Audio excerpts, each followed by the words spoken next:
Alrighty then, liebe Leute, und damit herzlich willkommen zu einer weiteren Folge Shakes and Fidget mit mir, Basti, und dem Update-Tagebuch zu EU20, wo wir natürlich weiterhin fleißig am Start sind. Ja, wir werden wie immer ein bisschen darüber reden, wo mein Char jetzt so ein bisschen steht, wie es auf dem Server aussieht und was jetzt die nächsten Pläne sind. Das ist der Part vor dem legendären Dungeon. Kommen wir als erstes mal zur Gilde. Jetzt ist gerade der Zeitpunkt, wo der 50. Raid angegriffen wird. Einige Gilden haben das heute vor. Wir sind, glaube ich, relativ zeitig. Letztendlich ist es vollkommen egal. 50 Raids sind dann geschafft. Das heißt, einige Tage vor dem legendären Dungeon wird dann auch die Gildenfight-Geschichte losgehen. Aber sie wird während des legendären Dungeons erstmal weitergeführt werden, weil, ja, ich sag mal, je nachdem, wie die Leute im legendären Dungeon oder unabhängig davon, wie sie spielen, ja, alle Gilden werden erstmal in den nächsten Tagen während des legendären Dungeons nach oben in die Ehrenhalle ziehen und am Ende des legendären Dungeons werden wahrscheinlich die ersten Gilden auch gegeneinander kämpfen, die die Top-Platzierungen ausmachen könnten. Und da ist natürlich so, dass dieser legendäre Dungeon wirklich auch ja, ein bisschen damit entscheiden kann, wer am Ende auf der 1 vielleicht steht. Wenn ich jetzt mit Level 294 schaue, die besten Spieler im Moment sind weitestgehend noch unter 330. Also in der gesamten letzten Zeit ist da jetzt nicht so viel passiert an den Leveln, was natürlich auch damit zusammenhängt, dass es mega schwierig ist, noch weitere Dungeons zu schlagen in diesen Bereichen. Plus viele Leute natürlich auch auf den legendären Dungeon warten, wo sie dann wieder grinden wollen, sich die guten legendären Steine sich dann ziehen und natürlich entsprechend stärker werden. Ja, wenn sie den Grind mit den Begleitern durchziehen, dann geht dort wieder was. Also einige Top-Spieler hier auf diesem Server, wahrscheinlich sogar relativ viele, werden während des legendären Dungeons oder am Ende des legendären Dungeons vom Level nochmal einen ordentlichen Push gemacht haben. Und deshalb ist mein Ziel jetzt so ein bisschen vorzuarbeiten und ein bisschen dran zu bleiben. Was das genau heißt, werde ich gleich nochmal beleuchten. Kommen wir mal zu den einzelnen Stationen hier in der Festung. Stehe ich eben gerade mit 17 Millionen Holz, fast 10 Millionen Steinen vor dem Lager. Meine Gemmine geht auf Level 12. Ja, einige Spieler werden auf EU20 oder haben auf EU20 schon die Festungspartnerschaft gegrindet. Und das führt dazu, sie wollen halt auch mit einer hohen Mine in den legendären Dungeon reingehen, um noch bessere Steine zu kriegen. Wir kriegen ja gerade zum Start des legendären Dungeons Festungsevent, das heißt Top Big Gems sind da unterwegs und natürlich gibt es einerseits die Chance, weitere schwarze Steine zu kriegen. Das ist ganz klar. Wir zum Beispiel haben jetzt im Moment 1, 2, 3, 4, 5, 8, 9, 10, 11. Also 11 Spieler, wenn ich es richtig gezählt habe. Ich habe keine Brille auf.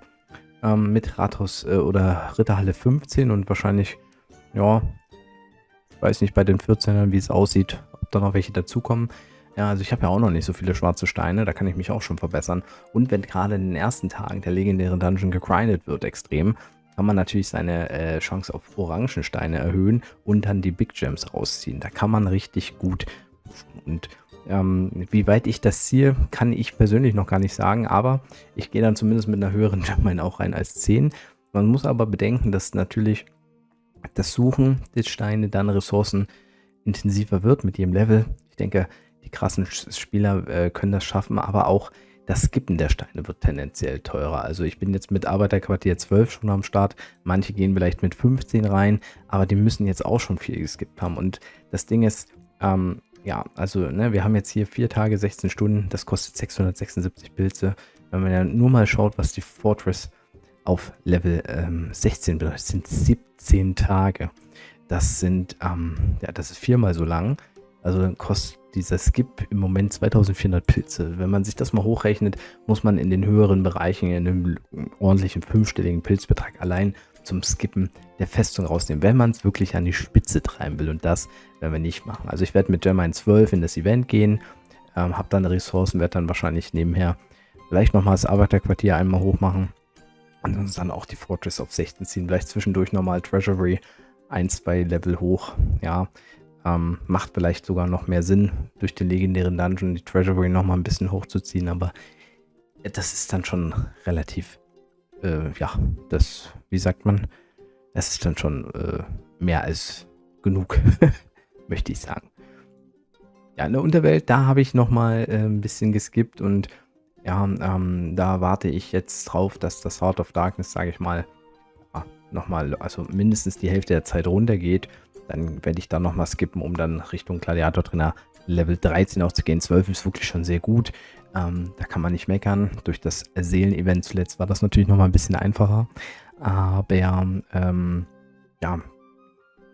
es ist, glaube ich, auch nochmal Seelen-Event in den nächsten 2 Wochenenden. Da kann man auch nochmal was nachziehen. Da muss der Soul Extractor ja auch hoch. Also deshalb, ich werde ein paar Tage rausskippen, aber jetzt nicht komplett durchskippen bei der Unterwelt. Das ist dann auch wiederum zu teuer, meines Erachtens. Ja, bei den Pets ist es gerade ganz interessant. Da können wir mal schauen. Da habe ich jetzt gerade... Tom Brady hat sich wieder auf die 1 geschlichen mit seinen Attacks. Hat er wahrscheinlich noch offen gehabt. Hat Ehre gefarmt. Ja, ich war nämlich gerade zum Tagesbeginn auf der 1. Das läuft gerade ganz gut, aber die entscheidenden Phasen kommen da ja noch. Ob man das halten kann oder nicht, ist immer die Frage. Auf EU19 hat es ja dann auch nicht die ganze Zeit geklappt. Bei den Pets selber ist eben das Problem, dass ich eben ja, bei einigen Pets ja, im Moment 2 fütter und ich will Safe Call hier direkt diesmal auf Ninstar gehen. Das heißt, mein Fokus liegt auf Petaket.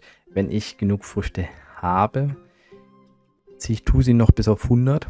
Das könnte aber ein bisschen dauern. Rosa Links werde ich ja natürlich besiegen. Könnte ich jetzt schon besiegen, werde ich aber ja, bei höheren Bildchancen oder Prozentchancen erst machen. Werde nicht auf Rosa Links wechseln. Ich werde direkt auf Ninstar gehen. Das wird diesmal mein Plan sein. Sonst nehme ich eigentlich mal gerne Rosa Links mit. Wenn es gut läuft.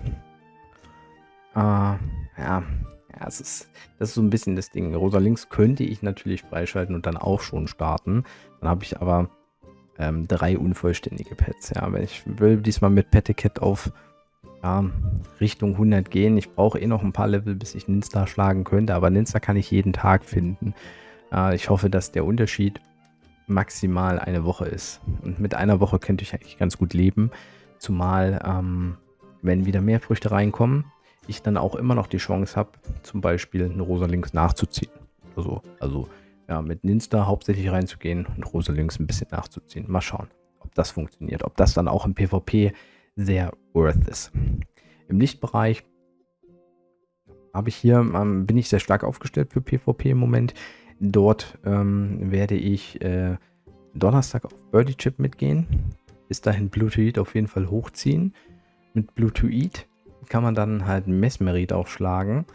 Und ja, dann versuchen Birdie Chip und Mesmerit hochzuziehen, so ein bisschen. Ja, und die Taktik ist dann halt mit Mesmerit eigentlich alle, man könnte dann alle Pets schlagen mit Birdie Chip. Außer halt Heraldon. Dafür braucht man Mesmerit. Und das wird der Plan sein. So ein bisschen. Also das heißt, perspektivisch auch wieder 2 Pets füttern. Das ist immer ein bisschen tricky. Wir hatten bei EU19 mehr Events. Man braucht immer ein Pet, was man hauptsächlich füttern will. Und das andere, was man danach zieht. Und dann muss man hoffen, dass es natürlich gut funktioniert. Bei Erde habe ich die Lillipon jetzt bald auf 100. Dort wird dann natürlich auch gewechselt auf, ja, wahrscheinlich auf Rohfuchs. Ich muss mir nochmal die Prozentchancen anschauen, wie Rohfuchs zum Final Pet aussieht. Ansonsten, ja, wobei Lil Bizap macht so oder so trotzdem mehr Sinn, möchte ich meinen, auch wenn ich dann vielleicht einen Tag verliere, wo ich jetzt nicht füttere, weil, ja, man kann auch beide hochziehen. Früchte habe ich, zum Start zumindest, aber perspektivisch ist das dann natürlich auch schwieriger. Also ich werde auf jeden Fall Rohfuß, glaube ich, Mittwoch erstmal füttern und dann werde ich mich aber auf Lil Bizap fokussieren, das auch mehr rauszuziehen. Ich hatte aber die Erfahrung, dass auf EU19, wenn man beide relativ gut auf 100 gepusht hat, dass man im PvP-Bereich da auch sehr gut durchkommt. Bei Feuer sieht es solide aus. Habe ich Gulps, passt auf 100. Kokofö geht in die Richtung, dass ich damit dann auch auf jeden Fall Dragopir freischalten kann. Ich weiß nicht, ob es dann für Mantiflame auch reicht, aber das muss es dann auch nicht. Mit Dragopir kommt man eigentlich auch immer solide durch. Bei Feuer im PvP gab es da immer relativ wenig Probleme, zumal eben auch der Attributsbonus möglich ist, weil man dann 2 Pets relativ schnell auf 100 hat. Und bei Wasser, dort werde ich auch diesmal nicht auf Unterbiss gehen. Einige gehen, glaube ich, oder haben Unterbiss schon gefunden. Ich werde jetzt Octopus hochziehen bis und gegen Fluid spielen. Wenn halt Früchte übrig sind, kann man auf Okodai gehen. Fluch heißt es, also Wetnake auf Englisch. Mit Wetnake dann Richtung Final Pet gehen. Das habe ich sonst auch nicht gemacht. Von Unterbiss auf Hydrospür. Ja, ist halt extrem assi. Ich habe es auf EU19 probiert und nein.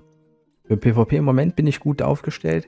Da könnte es dann eine Phase geben, wo ich dann einfach auch Probleme habe. Also das ist sowieso so ein bisschen das Ding, auch wenn man hier oben gut dabei ist in der Patternhalle, man hat immer 1 oder 2 Habitate, wo man halt eher im Nachteil ist. Wenn man im Attack ist, ist es ein bisschen RNG. Wenn man in der Verteidigung ist, kommt es halt auch drauf an, was der Gegner da nutzt. Also da wird man Fights verlieren, da wird man in der Ehrenhalle auch vielleicht dann mal wieder ein bisschen weiter runter droppen. Aber vom Gefühl her denke ich, könnte das ganz gut klappen, zumal in der ersten Phase, selbst wenn die Leute jetzt hier auch auf Doppelpads gehen, ähnlicherweise. In den ersten Fatpites und in den ersten Wochen kann man halt auch mit Octopus und auch mit der Cat noch Pets gewinnen in den ersten Wochen. Es kommt halt wirklich darauf an, dass man die wichtigen Pets dann immer wieder füttern kann. Das wird das Entscheidende sein. Da bin ich mal gespannt, ob das so funktioniert. Ja, aber es dazu gehört den Arena Manager, da lege ich nicht den krassesten Fokus drauf. Ich hatte aber relativ viel Glück, also habe immer den Startboost genommen, dann halt geskippt, bis ich eben auch die Toilette schnell finden kann. Habe dann auch beide Toilettenboosts relativ schnell bekommen und habe seitdem dann immer die Sache, dass ich den Seed ausbaue, die Toilette und dann halt Straying Monster. Kurz vor 0 Uhr irgendwie. Und wenn mir das Spiel dann den Boost gibt für Straying Monster, kaufe ich mir den Boost für Straying Monster. Wenn er mir einen Skip gibt, dann baue ich alles auf und skippe. Ja, da kam jetzt gerade der Random Block auch dazwischen. Ich habe die letzten Tage wirklich immer Skips bekommen. Also Toilettenboost habe ich schnell bekommen, aber Straying Monster kriege ich nicht. Einige gehen erstmal voll auf die Boosts und skippen dann durch. Andere skippen erstmal noch durch und gehen dann später auf die Boosts. Ich lasse es halt jeden Tag so ein bisschen vom Händler entscheiden. Ja, ich weiß nicht, mir ist auch wurscht, was besser ist. Mich interessiert der Arena-Manager eigentlich nicht so krass. Ich will natürlich trotzdem auch von den Runen her jetzt nicht vollkommen abstinken und denke, dass ich da gut unterwegs bin. Ich muss auch schauen, mein PvP-Equipment kann ich auf jeden Fall aktualisieren. Da sind noch alte Runen drauf. Im Alu-Equipment könnt ihr wahrscheinlich auch jetzt schon bessere Boni kriegen. Aber ja, also wie gesagt, es gehört dazu. Aber da gebe ich jetzt nicht 100% Fokus drauf. Also das werde ich nie machen. Ich fühle mich ganz okay, so wie ich hier unterwegs bin. Und perspektivisch werden wir irgendwann dann auch alle Boosts haben. Also das denke ich, wird schon passieren. Ob ich auf Platin gehe, das entscheide ich dann eigentlich mal spontan. Während der Dungeon-Pause zum Beispiel hat man ja auch ein paar mehr Optionen auf Pilz sparen. Da kann man natürlich auch in die Boosts reingehen.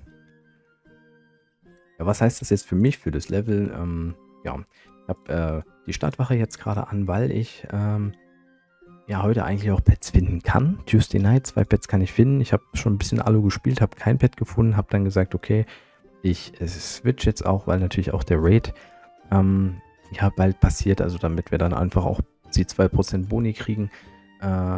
Und ich habe zumindest ein Pet schon gefunden, also das heißt eine Expedition, wo mir das Pet angezeigt wird. Das heißt, ich kann dann nach 8:20 Uhr die Expedition starten und werde dann höchstwahrscheinlich das Pet bekommen, weil ich glaube, es war Knagurim von der Expedition her. Und das heißt, ich starte und finische die Quest eigentlich am Tag, werde aber trotzdem halt das Pet bekommen, weil eben die Quest generiert wurde in der Nacht. Und der Vorteil ist, wenn ich richtig viel Glück habe, wenn ich dann die Quest gespielt habe und er eine neue Quest generiert, finde ich dann möglicherweise die Tagesquest für Dienstag und ich glaube... Ja gut, das ist Quatsch, ich habe nur Nights offen. Aber das könnte der Vorteil sein bei den anderen Tagen, wenn man also eine Nightquest am Tag erst spielt und die beendet wird, dann halt eine Tagesquest danach generiert und dann hat man die Chance, gleich wieder ein Pet zu finden. Das ist jetzt hier in dem Tag jetzt wirklich nur irrelevant, weil ich einfach gar keinen Dienstag-Tages-Pet mehr übrig habe. Ach doch, hier, Blackwater Swamp und Summer Days, Mingho. Doch, dieses Pet meinte ich. Es könnte sein, wenn ich Glück habe, dass in der nächsten Quest das Pet drin ist. Es war kein Fokus-Pet, aber wenn es dabei ist und ich jetzt keinen Früchtekorb noch zur Auswahl habe, dann nehme ich es natürlich mit. Ja, und so lasse ich das ausklingen. Machen wir mal abschließend noch die derzeitigen Prozentchancen für meine Char. Also da geht auf jeden Fall ein bisschen was. Mit allem drum und dran 15, ich weiß gar nicht, wie viel das sind. 15 Milliarden XP knapp offen, wenn ich das richtig deute. Ich weiß gar nicht, was wir hier haben für... wie viel brauchen wir im Moment XP? Also, ja, da sind vier Level durch Dungeons auf jeden Fall drin. Und damit wäre man fast Level 300. Also mein Ziel ist schon, dass ich vor dem legendären Dungeon Level 300 hitte. Und das ist ja auch, denke ich mal, gut machbar.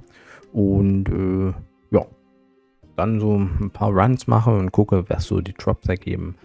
Und dann kann man auf jeden Fall nochmal versuchen, auch mit den Steinen zu spielen. Also ich werde das höchstwahrscheinlich dann machen, aber nur für meinen Char. Jetzt nicht für die Begleiter. Dann geht man nochmal ein bisschen höher in den Leveln. Und wenn die Leute jetzt hier oben, wie ich anfangs schon erwähnt habe, dann halt nochmal einen Push machen mit 20 oder 30 Leveln und bei 350, 360 sind, keine Ahnung, was möglich ist. Da bin ich dann vielleicht bestenfalls auf 320 oder so und bin dann auch, sage ich mal, jetzt nicht 80 Level hinterher, sondern halt nur 40 und so grob stelle ich es mir vor. Ja, dazu werden wir wahrscheinlich auch nochmal aufladen müssen, ganz klar. Aber da ist ja auch der Birthday Sale. Ja, und dann schauen wir mal, was wird, ne? Also deshalb bedanke ich mich fürs Zuhören. Wünsche euch alles Gute, haut rein. Macht das, tschüss und servus. Euer Basti. Ciao. Und natürlich nicht den Tower vergessen. Ja, Tower ist da wichtig, gerade jetzt noch, bevor ich schlafen gehe, damit ich dann, wenn ich aufwache und irgendwann während der Arbeit meine nächsten Quests spiele, auch den besseren Goldbonus damit habe. Also das ist halt immer so ein Ding, Tower. Ja, wir sind da kurz vorm Ende, ein paar Etagen sind es noch. Ist wichtig. Wenn man natürlich Glück hat, kriegt man nochmal eine geile Waffe. Ja, das weiß ich noch nicht, ob das passiert, würde mir aber natürlich helfen auf dem Weg zu 300 vor dem legendären Dungeon.